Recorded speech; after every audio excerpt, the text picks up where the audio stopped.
इस वक्त की बड़ी खबर, राहुल गांधी ने ट्विटर के सीईओ को लिखा खत। कहा, हिंदुस्तान को तोड़ने वाले नजरियात का आलाकार न बने। राहुल गांधी का ट्वीट।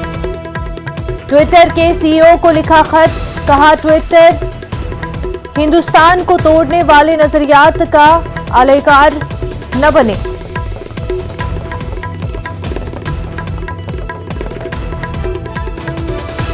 राहुल गांधी ने ट्विटर के सीईओ को खत लिखा। कहा, हिंदुस्तान को तोड़ने वाले नजरियात का आलाकार न बने ट्विटर।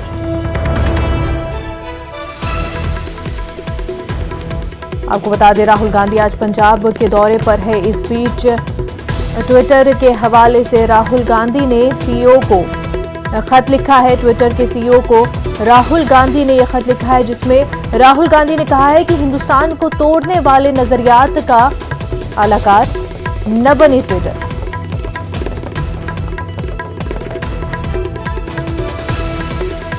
आपको बता दें कि ट्विटर पर जिस तरह से चीजें शेयर होती है, जो कंटेंट शेयर होता है, उस तरफ इशारा देते हुए, नफरत अंगेज बयान कंटेंट की तरफ इशारा देते हुए राहुल गांधी ने यह खत लिखा है, जिसमें उन्होंने सीईओ को कहा है कि हिंदुस्तान को तोड़ने वाला नजरियात का आलाकार न बने।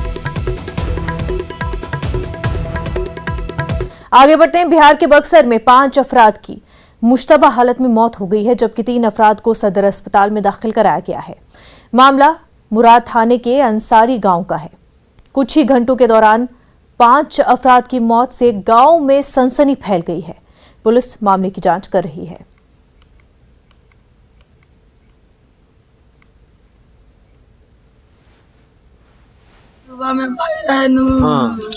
रतिया में का भइल? रतिया में चाट करत रहा, चोरो बकोरो करत रहा। फोन करत रहन कुछ लोग। हाँ। अच्छा, फिर चोरो बकोरो करत रहा नु। हाँ। हमनी का जाने जो खाई पीले बाड़ा ने ओ का ताड़ा। हाँ। हमनी का उ का तरह जब घर नहीं खइले। हाँ। खेत कोड़ गई रही हो जे अपने खइले बाई तीन बाउलो खइले रहा। हाँ। आलू आलू भी खइले रहा। हाँ। वो लिए उगुले लानी। हाँ। आलू उगुला के बाद में तब हरियर उगुले लगलन नु। हरियर उगले लगल। हां, तब हम दे अचानक हो के लागलो। तो लेके गई रहलो कोई हॉस्पिटल लेके गई रही। ओ जे सीरियस डॉक्टर को दर से मर गेले है नो। हमारे साथ है बक्सर डीएम, इनसे बात करते हैं कि सर क्या कुछ हुआ है। सर क्या कुछ जानकारी मिली है सर प्रशासन को? सर अभी हम लोगों को जो जानकारी प्राप्त हुई है कि 5 आदमी का जो है वो डेथ हुआ है, 2 का जो है अस्पताल में अभी है। एक से अभी हम लोग मिले हैं, वो अभी उनकी हालत अभी ठीक है। अभी हम लोग स्पॉट पे वहाँ पे जा रहे हैं और विशेष हम लोग जो है वहाँ पे निरीक्षण एक बार कर लेते हैं। उसके बाद जो विस्तृत जो होगा हम आप लोगों के साथ शेयर। सर मौत की वजह क्या लग रही है? संदिग्ध लोग अभी जो वहाँ पे स्पॉट से बताया गया है कि कोई जहरीली पदार्थ का ही लोग किए हैं सेवन, और अभी हम लोग वहाँ पे जाकर इंस्पेक्शन करेंगे और जो भी डिटेल होगा आप लोगों के साथ शेयर करेंगे। Thank you sir. तो ये थे बक्सर डीएम अमन समीर सर का कहना है कि कुछ संदिग्ध वस्तु को खाने के बाद ये मौत हुई है, जिसके बाद से पूरा बक्सर जिला प्रशासन मौके पर पहुंचा और जांच की जा रही है मौत के पीछे की वजह क्या है। उस पर आज न्यूज 18 बक्सर। आगे बढ़ते हैं। दिल्ली में कोरोना के नए मामलों में गुज़िश्ता कुछ दिनों से मुसलसल कमी दर्ज की जा रही है। सूरत हाल का जायजा लेने के लिए आज दिल्ली डिजास्टर मैनेजमेंट की मीटिंग है। कम होते हुए नए मामलों के पेश नज़र कुछ अहम फैसले इस मीटिंग में लिए जा सकते हैं। दिल्ली के नायब वज़ीर आला मनीष सिसोदिया ने इशारा दिया है कि हुकूमत मीटिंग में स्कूलों को खोलने की सिफारिश करेगी। उनका मानना है कि कोरोना के ज़ाब्तों पर अमल करते हुए बच्चों के लिए स्कूलों को खोलने की इजाज़त दी जानी चाहिए। मनीष सिसोदिया के मुताबिक गुज़िश्ता 2 बरसों के दौरान कोरोना के सबब तालीमी सरगर्मियां मुतासर हुई हैं। स्कूलों के बंद रहने के सबब दर्स व तदरीस के अमल के मुतासर होने से बड़ा खला पैदा हो गया है, जिसके मनफी असरात बच्चों की नफ्सियात और जज्बात पर मुरतब हो रहे हैं। उन्हें इसे निकालने के लिए स्कूलों का खोलना जरूरी है। दिल्ली से हमारे नुमाइंदा रचना बराह रास्त हमारे साथ जुड़ चुकी हैं। रचना, काफी अहम मीटिंग होने जा रही है, इसमें अहम फैसला स्कूलों के हवाले से खास तौर से लिया जा सकता है।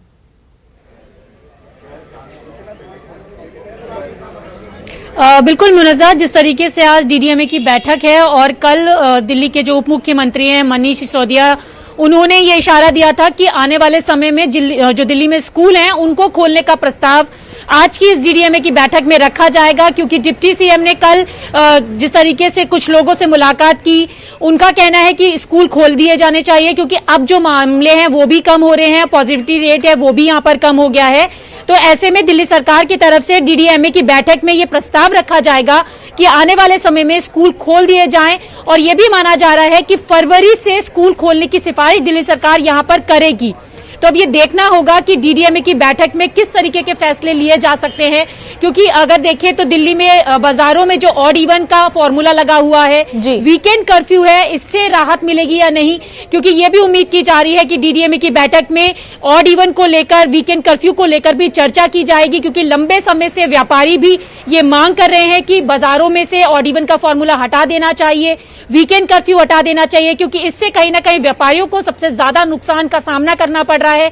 तो ये तमाम मुद्दे हैं डीडीएमए की बैठक में जो रखे जाएंगे, जिनमें कि 3 अहम मुद्दे हैं। स्कूल खोले जाने की सिफारिश दिल्ली सरकार की तरफ से की जाएगी, वीकेंड कर्फ्यू और ऑड इवन के आधार से दिल्ली वालों को राहत की बात की जाएगी। तो अब ये देखना होगा कि डीडीएमए की बैठक में जो तमाम लोग शामिल होने वाले हैं, एलजी साहब इसकी अध्यक्षता करेंगे, विशेषज्ञ इसमें शामिल होंगे, तो क्या कुछ एक चीज निकल कर आती है, क्या एक फैसला यहाँ पर लिया जाता है, इसी पर सबकी जो निगाहें हैं वो टिकी हुई हैं। मुनज़्ज़ा रचना, वहीं दिल्ली में कोरोना की क्या कुछ सूरत हाल?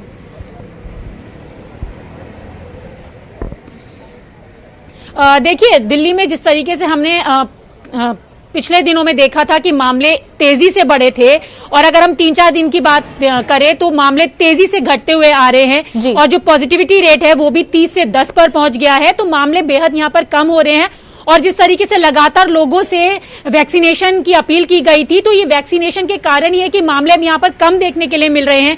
और जब पीक भी था तब भी हमने देखा था कि मामले तो जरूर बढ़े थे, लेकिन हॉस्पिटलाइज होने की जरूरत लोगों को वहां पर नहीं पड़ी थी, और दिल्ली सरकार ने अपने तमाम अस्पतालों में भी जो प्रबंध है वो करके रखे थे। अब चूंकि मामले धीरे धीरे कम हो रहे हैं, इसीलिए सरकार भी चाहती है कि जो पाबंदियां हैं उससे राहत मिले लोगों को, स्कूल खोले जाए, बाजार पूरी तरीके से खुल सके, जो लॉस हो रहा है लोगों को, आर्थिक जिन लोगों का नुकसान हो रहा है वो भी, उसकी भी भरपाई हो सके। तो ऐसे में ये सारी तमाम जो सिफारिशें हैं वो सरकार की तरफ से डीडीएमए की बैठक में रखी जाएंगी, और डीडीएमए की बैठक में जो विशेषज्ञ शामिल होने वाले हैं उन सबकी सहमति के बाद एक अंतिम फैसला यहाँ पर लिया जाएगा। बिल्कुल रचना, बेहद शुक्रिया तमाम तफसीलात के लिए। आगे बढ़ते, एयर इंडिया को टाटा ग्रुप को सौंपने का वक्त आ गया है। जराये के मुताबिक मरकजी हुकूमत एयर इंडिया को आज बाकायदा टाटा ग्रुप के हवाले कर सकती है। मुंतकली के लिए सभी जरूरी कार्रवाई तकरीबन पूरी हो चुकी है। इस बीच आज से 4 परवाजों पर केटरिंग खिदमात शुरू हो रही हैं, जिसके तहत खाने पीने की बेहतरीन अशिया मुसाफिरों को पेश की जाएंगी। तकरीबन 69 साल बाद एयर इंडिया दोबारा टाटा ग्रुप के हाथ में आ जाएगा। अक्टूबर में टाटा ग्रुप ने 18,000 करोड़ की बोली लगाकर एयर इंडिया को हासिल किया था।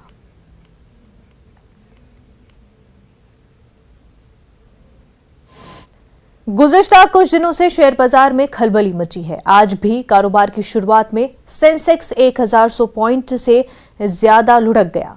निफ्टी में भी गिरावट दर्ज की गई है। फिलहाल सेंसेक्स 57,000 के आसपास है। गुज़िश्ता 5 दिनों से यही रुझान है।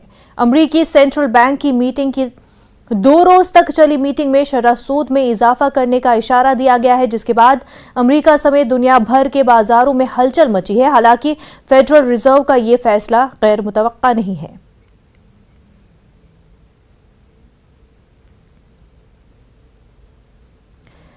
मुंबई से हमारे नुमाइंदे प्रशांत पांडे हमारे साथ जुड़ चुके हैं। प्रशांत, सेंसेक्स में गिरावट, इसको किस तरह से देखा जा रहा है, क्या कुछ वजूहात समझी जा रही है? जी बिल्कुल, देखिए आज मार्केट जब खुला तो देखा गया कि 994 अंक टूट करके जो है निफ्टी सेंसेक्स जो है नीचे आया और 57,000 के नीचे जो है ट्रेड किया। और साथ ही हमने निफ्टी में देखा तो उसमें भी भारी गिरावट देखने को मिली। निफ्टी जो है 17,000 के नीचे फिसल कर आ गया है।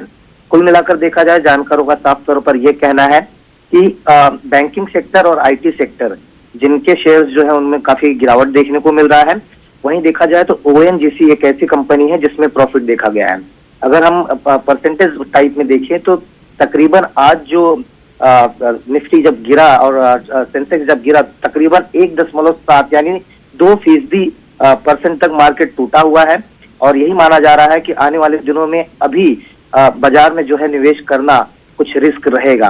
लेकिन कुछ ऐसे शेयर्स भी हैं जिनमें काफी तेजी देखने को मिल रहा है। जिस तरह से मैंने कहा कि ONGC जो कंपनी थी उसमें काफी शेयर में बढ़ा देखने को मिली है, और जो ज्यादा गिरावट देखने को मिली है वो शेयर में जो हमने देखा है कि टाटा स्टील, टाइटन, कुछ ऐसी कंपनीज हैं जिनमें तकरीबन 3% से 4% तक गिरावट देखने को मिला। यानी कुल मिलाकर देखा जाए, जानकारों का कहना है कि अभी बाजार में निवेश करना रिस्क होगा। बैंकिंग सेक्टर, IT सेक्टर से बचना जरूरी है। प्रशांत, बेहद शुक्रिया आपका। आगे बढ़ते हैं। वजीर आजम नरेंद्र मोदी हिंद वस्ती एशिया सरबराही इजलास की पहली मीटिंग की मेजबानी करेंगे। इस सरबराही इजलास में इलाकाई दिलचस्पी के मुश्तरका मुद्दों, कारोबार और सलामती समेत दीगर मसाइल पर तबादला ख्याल किया जा सकता है। इस वर्चुअल इजलास में कजाकिस्तान, किर्गिज जमहूरिया, ताजिकिस्तान, तुर्कमेनिस्तान और उज्बेकिस्तान के सदूर शिरकत करेंगे। ये मीटिंग खित्ते में हिंदुस्तान के बढ़ते असरात और करीबी मुल्कों से अच्छे ताल्लुकात की अक्कासी करते हैं। वस्ती एशिया मुल्कों से हिंदुस्तान के राहो रस्म देरीना है, लेकिन 2015 के बाद वज़ीर-ए-आज़म नरेंद्र मोदी के दौरों से इसमें नई तवन्नाई भी आई है। दोनों जानिब से ही लीडरों की बाहमी मुलाकातों और बैनुल-अक़वामी प्लेटफॉर्म पर आला सतही तबादलों से ताल्लुकात मजीद मजबूत हुए हैं। उत्तर प्रदेश में पहले मरहले के लिए वोटिंग 10 फरवरी को है, लिहाजा तशहीरी मुहिम जोरों पर है। बीजेपी के बड़े लीडरान, पार्टी कारकुनान वोटरों के बीच जाने के साथ साथ कारकुनान की हौसला अफजाई करने में जुटे हुए हैं। पार्टी के 3 बड़े लीडर आज एक्शन में नजर आएंगे। अमित शाह आज कृष्ण की नगरी मथुरा का दौरा करेंगे, जहां वो पार्टी लीडरों और कारकुनान से मुलाकात करेंगे। वहीं पार्टी के कौमी सदर JP नड्डा शाहजहांपुर का दौरा करेंगे। नड्डा मकामी पार्टी लीडरों और वर्करों के साथ मीटिंग करेंगे और उसके बाद वो वोटरों के बीच भी जाएंगे। वजीर आला योगी आदित्यनाथ बिजनौर में वोटरों के दर पर जाएंगे और पार्टी उम्मीदवारों के लिए वोट मांगेंगे। वहीं समाजवादी पार्टी लीडर आजम खान आज कागजात नामजदगी दाखिल कर सकते हैं। आजम खान के वकील ने तमाम कागजी कार्रवाई मुकम्मल कर ली है। जेल में वकील ने आजम खान से कल मुलाकात की थी। आजम खान को पार्टी ने रामपुर से उम्मीदवार बनाया है। आजम खान गुज़िश्ता 23 महीनों से जेल में हैं।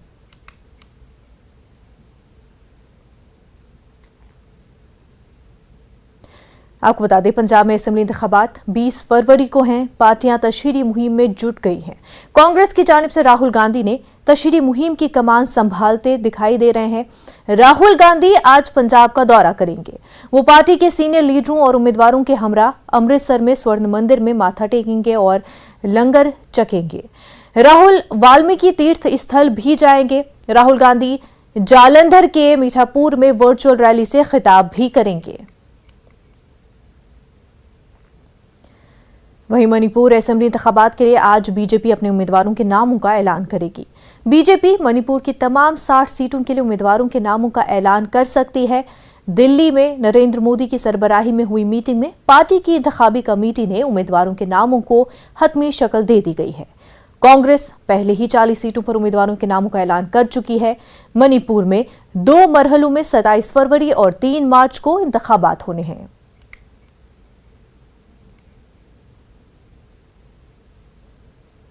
झारखंड के गरीरिहा में मुश्तबा नक्सलियों ने रेल ट्रैक को धमाके से उड़ा दिया। बीती शब ये धमाका किया गया, जिसके बाद धनबाद गया लाइन पर ट्रेन खिदमत तकरीबन 6 घंटे मुअत्तल रही हैं। पिछले 1 हफ्ते में नक्सलियों की सरगर्मियों में इजाफा हुआ है। नक्सली अपने लीडर प्रशांत बोस की गिरफ्तारी के खिलाफ एहतजाज कर रहे हैं।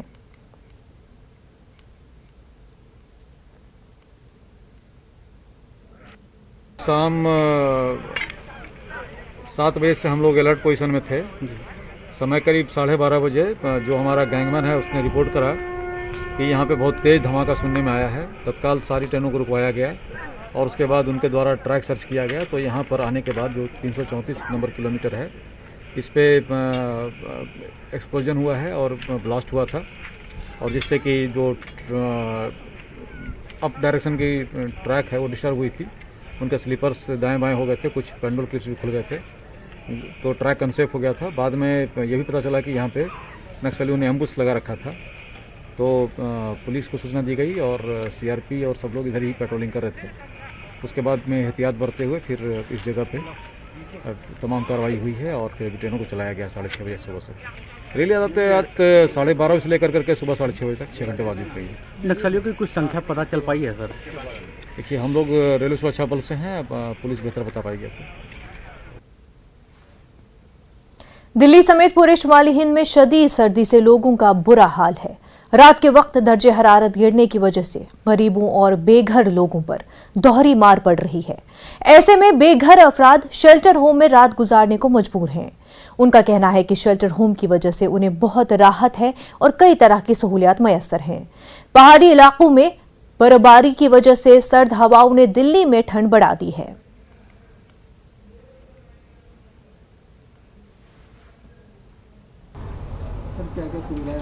यहाँ पर पीने का पानी है, गर्म पानी है, ठंडा पानी है।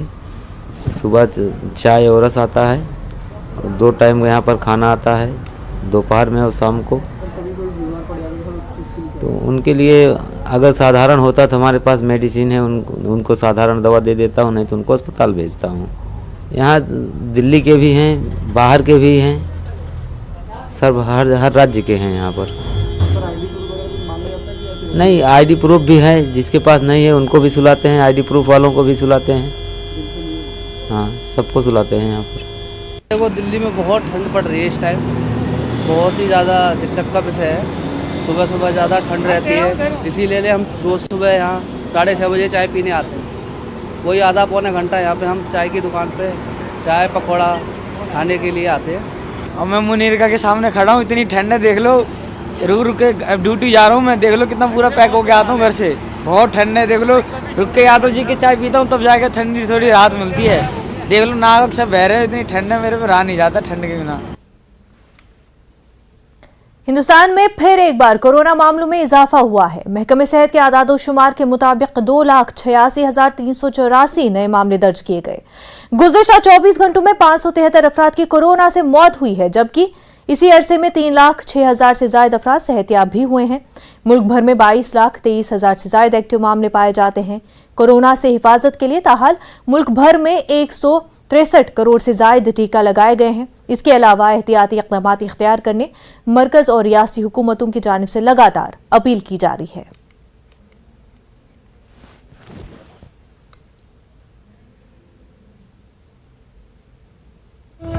इस वक्त की बड़ी खबर, राहुल गांधी ने ट्विटर के सीईओ को एक खत लिखा। राहुल ने इल्जाम लगाया कि ट्विटर मोदी सरकार के दबाव में काम कर रहा है। राहुल ने 27 दिसंबर 2021 को ट्विटर के सीईओ को खत लिखा था। राहुल का इल्जाम है कि ट्विटर पर उनके फॉलोअर्स की तादाद घट रही है।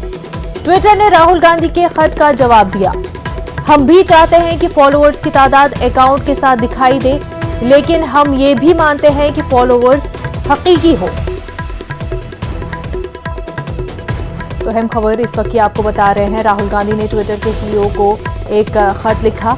राहुल ने इल्जाम लगाया कि ट्विटर मोदी सरकार के दबाव में काम कर रहा है। आपको बता दें, राहुल ने 27 दिसंबर 2021 को ट्विटर के सीईओ को खत लिखा था।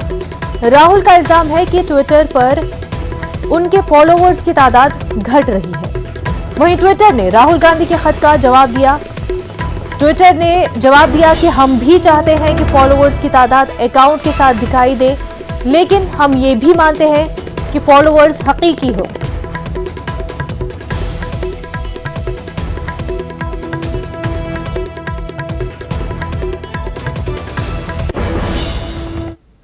आगे बढ़ते हैं। दिल्ली के कस्तूरबा नगर इलाके में खातून के साथ मुबैना जिनसी हरासानी और मारपीट का मामला रोशनी में आया है। ज्यादती का शिकार खातून के बाल काटकर और चेहरे पर स्याही पोतकर उसे मोहल्ले में घुमाया भी गया। इस मामले की शिकायत मिलने पर पुलिस हरकत में आई। खातून की तिब्बी जांच कराई गई है। उसे 4 मुलजमीन को गिरफ्तार कर लिया है। बकिया की तलाश की जा रही है। दिल्ली खवातीन कमीशन की चेयरपर्सन ने इस मामले की मजम्मत की है और पुलिस से इस मामले में सख्त कार्रवाई करने का मुतालबा किया है।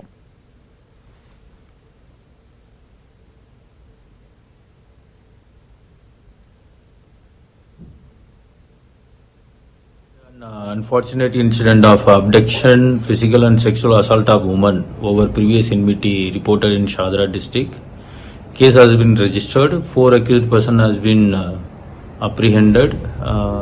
team is deputed to nab the other involved in this case. Victim is being provided all possible help. Uttarakhand Congress के साबिक सदर किशोर उपाध्याय ने बीजेपी में शमूलियत इख्तियार कर ली है। आज वो देहरादून में पार्टी के सीनियर लीडरों की मौजूदगी में बीजेपी में शामिल हो चुके हैं। वहीं कांग्रेस पार्टी की जानिब से 6 साल के लिए बरतरफ किए जाने के बाद उन्होंने ये फैसला लिया है। किशोर उपाध्याय ने बताया कि उत्तराखंड को तरक्की देने के लिए उन्होंने ये कदम उठाया है। में भाजपा की सरकार है तो हम मिलजुल करके उत्तराखंड को देश का ही नहीं बल्कि विश्व का एक सर्वोत्तम प्रदेश बना सकते हैं। जल जंगल जमीन के जो मुद्दे हैं उनको लेकर के निश्चित रूप से मुझे संरक्षण मिलेगा। इस भावना को लेकर के मैं इस टीम के साथ शामिल हुआ हूं और मुझे बड़ी खुशी है कि आपने मुझे विश्वास दिलाया है कि हम उन सब में एक सहयोगी की भूमिका निभाएंगे।